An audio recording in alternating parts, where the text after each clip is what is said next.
آزاد کشمیر جانا چاہ رہے تھے لیکن ہمیں جانے نہیں دیا گیا. محمود خان اچکزئی کہتے ہیں ہمیں کیوں مجبور کر رہے ہو, اپنے لوگوں کو کیوں مجبور کر رہے ہو؟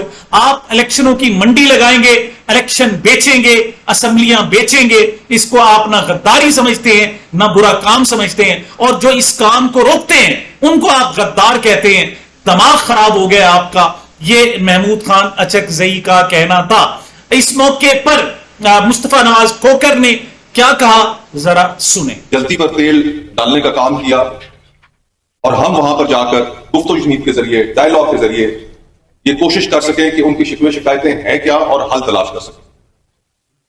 یہ ہماری خواہش تھی اور ہماری کوشش تھی, لیکن آج اسلام آباد پولیس نے سہالہ میں چکیاں کے مقام پر ناکے لگا کر, بختر بند گاڑیاں کھڑی کر کر, پولیس کی نفری بھیج کر, پریزن وینز منگا کر وہاں پر ہمیں روک لیا اور آگے جانے سے ہمیں اس کی اجازت نہیں دی. ہم نے سوال کیا جو پولیس اہلکار ڈیوٹی پر موجود تھے کہ آپ کس قانون کے تحت ہمیں جانے سے روک سکتے ہیں. ان کے پاس کوئی جواب نہ تھا سوائے اس کے کہ اعلیٰ حکام نے کہا ہے کہ پاکستان کے قائد حزب اختلاف, قومی اسمبلی اور سینٹ اور سابق وزیر اعظم شاہد خاقان عباسی صاحب کو وہاں پر جانے کی اجازت نہیں دینی, ان کو روکنا ہے. شاہد خاقان عباسی کہتے ہیں میں نے اپنی زندگی میں بہت احتجاج دیکھے لیکن ایسا کوئی احتجاج نہیں دیکھا کہ 3 ہفتے سے ایک ریاست بند ہے اور بھمبر سے لے کر تاؤ بٹ تک لوگوں نے دکانیں, کاروبار, گاڑیاں بند رکھی ہوئی ہیں. یہ بہت ہی غیر معمولی صورتحال ہے. آپ نفرتوں میں اضافہ کر رہے ہو. خدارا ان نفرتوں کو کم کرو. یہ آپ پاکستان کی سالمیت کو آپ دو پر لگا رہے ہو جو بالکل ہی غلط ہے. دوسری طرف آپ تحریک انصاف سے دوبارہ بلہ چھین لیا گیا. سپریم کورٹ آزاد جموں کشمیر نے پی ٹی آئی کی عبوری پارٹی رجسٹریشن بلے کا انتخابی نشان سے متعلق ہائی کورٹ کا 23 جون کا فیصلہ معطل کر دیا. چیف جسٹس راجہ سعید اکرم خان نے الیکشن کمیشن کو اپیل پر ابتدائی سماعت کے بعد فل بینچ تشکیل دیتے ہوئے کیس کی مزید سماعت 2 جولائی 2026 کو مقرر کر دی. مطلب یہاں بھی الیکشن کمیشن ایک فریق بنا ہوا ہے, دیگر سیاسی جماعتوں کے ساتھ فریق بنا ہوا ہے. اس پر نہ عوام اعتماد کرتے ہیں نہ سیاسی پارٹیاں, مخصوص سیاسی پارٹیاں جو ان کے انڈر ہیں, ورنہ کوئی ان پر اعتماد کرنے کے لیے تیار نہیں. جو پاکستان میں ایک کھیل کھیلا گیا, ایک نفرتوں کے بیج بوئے گئے, وہی کشمیر میں کیا جا رہا ہے. احمد وڑائچ کہتے ہیں چند دن پہلے آزاد کشمیر ہائی کورٹ نے تحریک انصاف کو بلے کا نشان جاری کرنے کا فیصلہ دیا تھا. کافی حیرانی ہوئی کہ یہ کیسے ہو گیا کہ بلہ پھر جناب چلے گا. خیر آج آزاد کشمیر سپریم کورٹ نے ہائی کورٹ کا فیصلہ معطل کر دیا تو پھر نظام پر یقین آیا کہ جی سسٹم جو چاہتا ہے وہی کر رہا ہے, اس سے ہٹ کر کچھ نہیں کیا جا رہا. پارس جہانزیب کہتی ہے محسن نقوی کے قریبی حلقے مذاکرات کی حدود بیان کرنے میں لگے ہوئے ہیں جس کے مطابق حکومت کی تبدیلی کا کوئی چانس نہیں. البتہ اس نظام کو قبول کر کے بریتھنگ سپیس ملنے کی پیشکش کی گئی ہے جس کے بعد عمران خان کی مرحلہ وار رہائی کا عمل شامل ہے. شرط یہ رکھی گئی ہے کہ عمران خان یا تحریک انصاف کوئی دھرنا, کوئی تحریک یا نظام کو چیلنج کرنے کی کوشش نہیں کریں گے. لگتا یہ راستہ محسن نقوی کے لیے ہموار کیا جا رہا ہے کیونکہ جہاں قومی حکومت کی بات آتی ہے تو اس کا گراؤنڈ پر ایک ہی امیدوار ہے, شہباز شریف کے تسلسل کی بات نہیں ہو رہی. اور یہ جو مختلف لوگوں سے باقاعدہ کالم لکھوائے جا رہے ہیں, مطلب ایک خاص انداز میں اس موومنٹ کو آگے بڑھایا جا رہا ہے, تو اس کے لیے بھی محسن نقوی کی جو لابی ہے وہ صاف ظاہر پیش ہے اور اس حوالے سے باقاعدہ راستے ہموار کیے جا رہے ہیں. لیکن یہ دیکھا جا رہا ہے کہ نون لیگ کو کس بنیاد پر راضی کیا جائے گا. لیکن نون لیگ کو بھی دیکھیں, وہاں بھی چچا اور بھتیجی میں ایک ریوائیول ہے, وہاں جناب ایک آپس میں مخاصمت بھی جاری ہے. تو ہو سکتا ہے کہ بھتیجی کو کہا جائے کہ آپ قومی حکومت کے لیے تیار ہو جائیں. اس سے 2 فائدے نون لیگ کو ملیں گے. ایک تو یہ جو ان کی لیگیسی ٹوٹل جناب داؤ پر لگی ہوئی ہے اور جو کہا جا رہا ہے کہ جناب آپ نے تباہ کر دیا, اس سے لوگوں کا دھیان تھوڑا سا بڑھ جائے گا.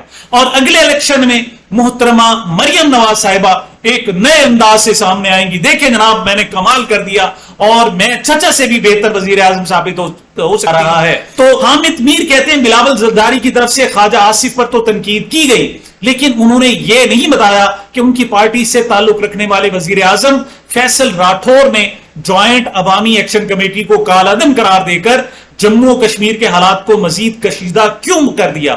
فیصل راٹھور کا تعلق بھی راولہ کوٹ سے ہے۔ عام خیال مگر یہ ہے کہ ایکشن کمیٹی کو کالعدم قرار دینے کا فیصلہ کسی اور نے کیا اور راٹھور نے مجبوری میں اس حکم کو تسلیم کیا۔ اگر اتنی ہی مجبوری ہے تو پھر انہیں سیاست چھوڑ دینی چاہیے، کیوں جناب اس منصب پر بیٹھے ہوئے ہیں؟ حامد میر مزید کہتے ہیں کشمیری صحافی کپ کپاتی آواز میں روتے ہوئے کہہ رہا تھا کہ میرپور سے مظفر آباد تک اور جموں سے سری نگر تک سب کشمیری ایک ہیں، انہیں اپنی کشمیریت کے لیے کسی جاتی عمرہ کے سرٹیفکیٹ کی ضرورت نہیں۔ جس طرح پنجاب میں رہنے والی پنجابی اور سندھ میں رہنے والے سب سندھی ہیں، اسی طرح ریاست جموں و کشمیر میں رہنے والے بھی سب کشمیری ہیں۔ سری نگر کے اس کشمیری صحافی کی فلائٹ کا ٹائم ہو رہا تھا، وہ اپنی بات ختم کر کے بورڈنگ گیٹ کی طرف روانہ ہو گیا، لیکن بار بار پیچھے مڑ کر مجھے دیکھتا اور اپنے آنسو پوچھتا جا رہا تھا۔ ویسے سب سے زیادہ تکلیف یہ ہوتی ہے کہ جب آپ اس کی شناخت کو دو پر لگا دیتا ہے۔ ہم جی کراچی سے کوئٹہ کی سیر کر کے واپس جانے والے خاندان پر مستونگ کے قریب نامعلوم افراد کی فائرنگ، اس میں شوہر جاں بحق ہو گیا تھا اور فائرنگ سے نوجوان کی بیوی شدید زخمی، جبکہ دونوں کمسن بیٹیاں محفوظ رہی تھیں۔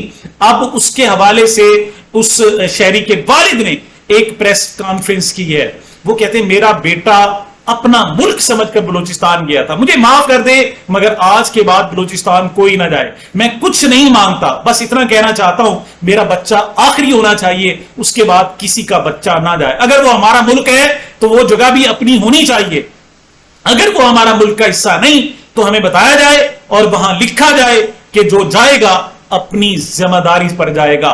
یہ دشت میں فائرنگ سے جاں بحق ہونے والے نوجوان جمیل کے والد کیا کہہ رہے ہیں، ذرا سنیں۔ میرا پیغام تو صرف اتنا ہے کہ میرا بچہ اپنا ملک سمجھ کے نکلا تھا، اپنا گھر سمجھ کے نکلا تھا۔ میں کچھ بھی نہیں مانگتا لوگوں سے، صرف اتنا کہتا ہوں کہ میرا بچہ ہی آخری ہونا چاہیے، اس کے بعد کسی کا بچہ نہ جائے، کیونکہ اگر یہ ہمارا اپنا ملک ہے تو وہ جگہ بھی میری اپنی ہے۔ مجھے معاف کر دو، آنے والے لوگوں کو بچاؤ۔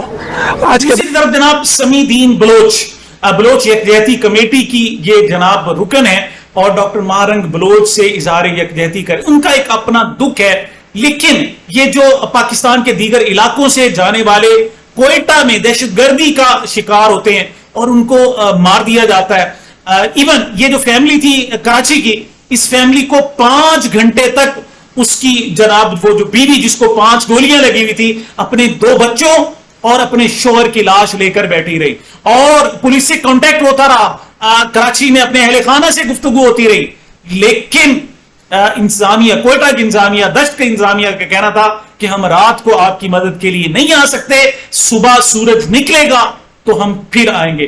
جہاں اس قسم کی صورتحال ہو کہ خواتین اور بچوں اور فیملیز کو نشانہ بنایا جاتا ہو، وہاں سمی دین بلوچ کیا کہیں گی؟ بہرحال ان کا ایک اپنا دکھ ہے، وہ کہتی ہیں اس ظلم کو آخر کیا نام دیا جائے، کون سی زبان اتنی وسیع ہے کہ اس ماں کے دکھ کو بیان کر سکے جو یہ بھی نہیں جانتی کہ اپنے شوہر کی واپسی کی دعا کرے یا اس کی قبر کا پتہ مانگے۔ وہ کسی ریاست جو انہیں لوگوں سے صبر کا مطالبہ کرتی ہے، جن کی زندگیاں خود اس نے اجاڑ دی ہوں، وہ کیسی طاقت ہے جو ایک باپ سے اس قدر خوف زدہ ہو کہ اسے اس کے بچوں سے ہی غائب کر دے۔ آج ڈاکٹر دین محمد کو ان کے اہل خانہ سے جبرن جدا کیے ہوئے 17 سال مکمل ہو گئے ہیں۔ اچھا، سمی دین بلوچ کہتی ہیں کہ میرا باپ تو لاپتہ ہو گیا، میرے پاس تو قبر بھی نہیں ہے۔ ہاں، ڈاکٹر مہارنگ بلوچ کے جو والد ہیں وہ مبینہ طور پر جناب قتل کر دیے گئے، ان کے پاس ایک قبر تو موجود ہے لیکن میرے پاس تو میرے باپ کی قبر بھی موجود نہیں ہے۔ سمی دین بلوچ مزید کہتی ہیں مریم نواز صاحبہ، آپ نے ڈی چوک اسلام آباد میں ہمارے دھرنے میں شرکت کر کے میرا ہاتھ پکڑ کر مجھ جیسی بیٹیوں کے درد کو محسوس کرنے کی باتیں کی۔ عمران خان کی حکومت کو تنقید کر کے آپ نے حکومت میں آنے کے بعد ہمارے گمشدہ پیاروں کی بازیابی کا وعدہ کیا۔ آج میرے گمشدہ والد کو 17 سال مکمل ہو چکے ہیں اور آپ کی حکومت میں مدت کو 2.5 سال، لیکن کیا حکومت میں آنے کے بعد انسانیت کے معیار بدل جاتے ہیں یا پھر حکومت میں آنے کے بعد ہماری تکلیف ہی نظر نہیں آتی؟ کیا بطور بیٹی آپ میری تکلیف کو اب بھی محسوس کر سکتی ہیں یا وہ احساس صرف اپوزیشن کی حد تک محدود تھا؟ ایم این اے ہیں، سابق ایم این اے عابد رضا کوٹلا، وہ کہتے ہیں مریم نواز کو علماء کرام کا 25,000 کا وظیفہ نہیں لگانا چاہیے تھا، میں اس کی سخت مخالفت کرتا ہوں۔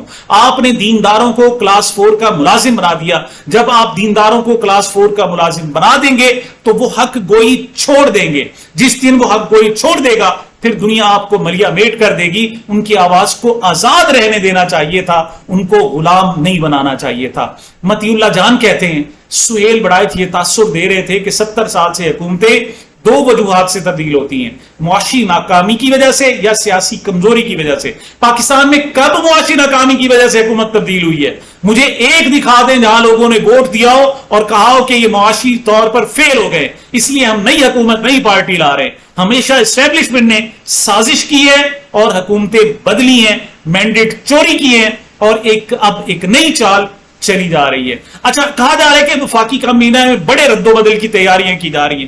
کیا دی کہ محسن نقوی کو وزارت خارجہ دی جائے گی, اسحاق ڈار کو وزارت خزانہ ملنے کا امکان ہے, وزیر دفاع خواجہ آصف کی بھی تبدیلی کا امکان ہے.